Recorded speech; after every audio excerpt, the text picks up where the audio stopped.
A young guy decided to become a sword warrior or a samurai, and he approached an old master who has retired already. But the old master eventually agree after he approached him a few times.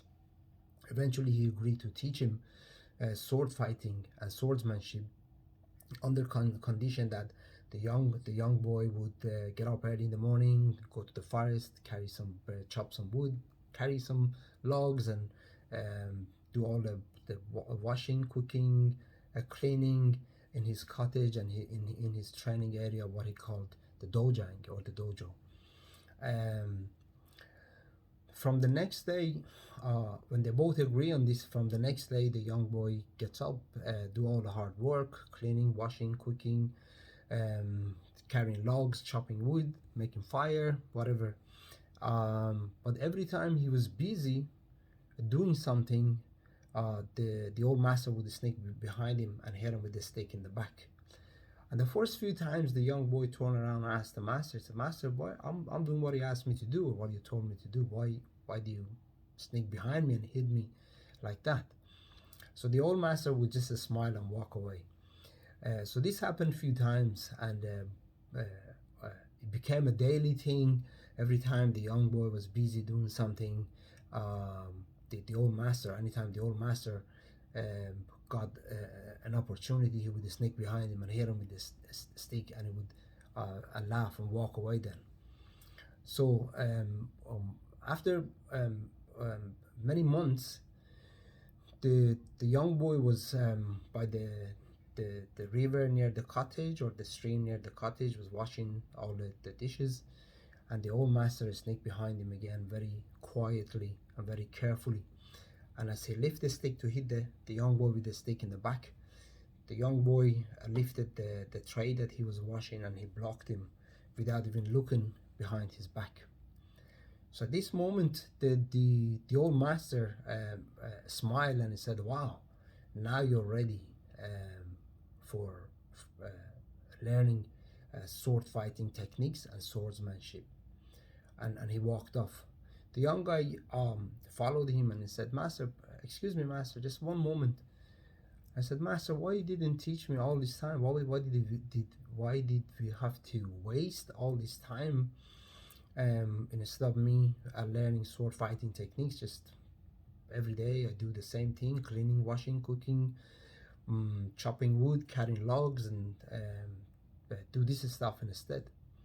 So the old master explained. He said, "If before today," he said, "today you proved and you demonstrated that you have developed the awareness and mindfulness um, for fighting and for the swordsmanship by blocking me without even seeing me, be able to sense me behind your back and block me." So then he explained, he said, "If I teach you swords fighting techniques or swordsmanship any earlier, before this um, the mental awareness to develop, before this mindfulness develop, you would learn some techniques, you would get involved or pick up a fight or get into a fight, and you would draw your sword, and you didn't know or when to be daring, when to be cautious, when to attack, when to retreat, when to defend yourself, when to counterattack. You wouldn't know the difference between the timing between these three things: offense, defense, and counter. So you don't know which one you have to do when.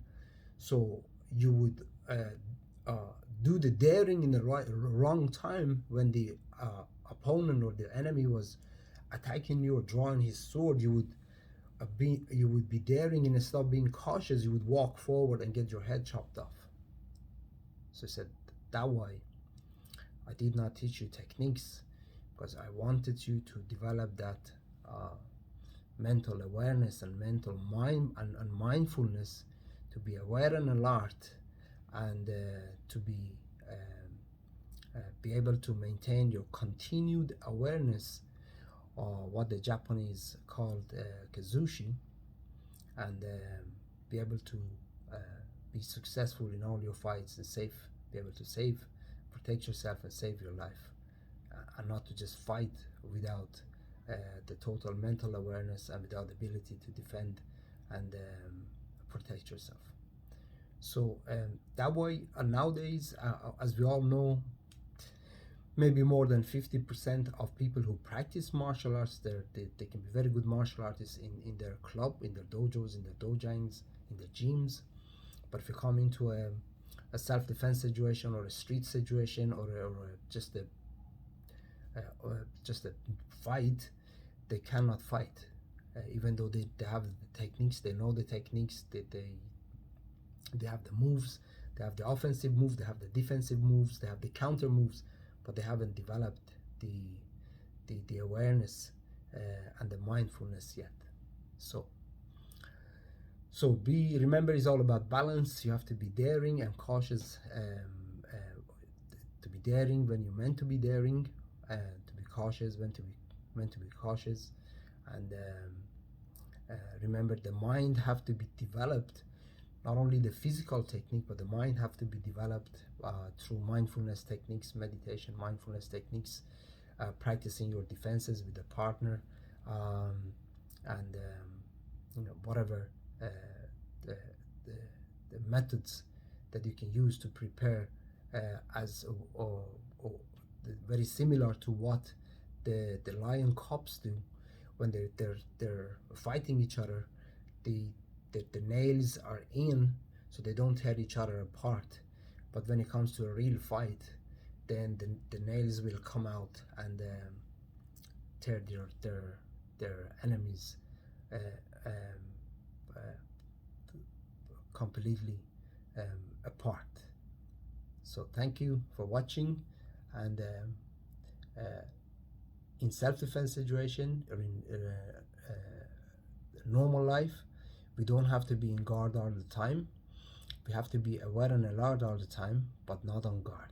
So be aware and alert in for self-protection. Be aware and alert, not on guard. But in sparring, in fighting, in competitions, you have to be daring. There's time to be daring, and there's time to be cautious, and very important to know when to be in which state. Thank you.